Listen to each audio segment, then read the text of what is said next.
Hi friends, ఒకసారి ఈ picture చూడండి.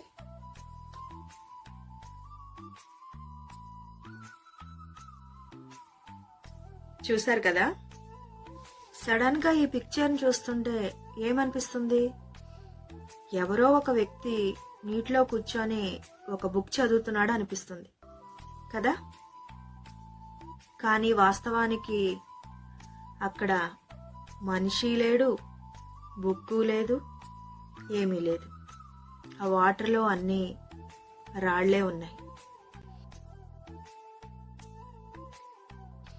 ఒక్కోసారి మన కళ్ళతో చూసేవన్నీ వాస్తవాలు కావు, చెవులతో వినేవన్నీ నిజాలు కావు.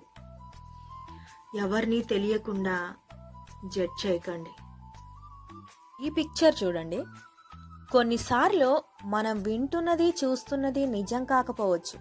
అవతల వ్యక్తి యొక్క దృష్టికోణం నుంచి కూడా మనం ఆలోచిస్తే బాగుంటుంది. మనం వింటున్న ప్రతి విషయం ఓ అభిప్రాయం మాత్రమే, నిజం కాదు. మనం చూస్తున్న ప్రతి విషయం ఓ దృష్టికోణం మాత్రమే, నిజం కాదు. కింద ఉన్న చిత్రంలో ఒక వ్యక్తి చెబుతాడు ఇది 4 అని, మరో వ్యక్తి చెబుతాడు కాదు 3 అని.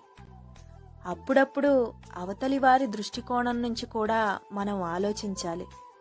ఎంతసేపు మనం చూసిందే నిజం, మనకు తెలిసిందే నిజం అనుకోకుండా అవతలి వాళ్ళ దృష్టికోణాన్ని కూడా ఆలోచించి నిర్ణయాలు తీసుకోండి.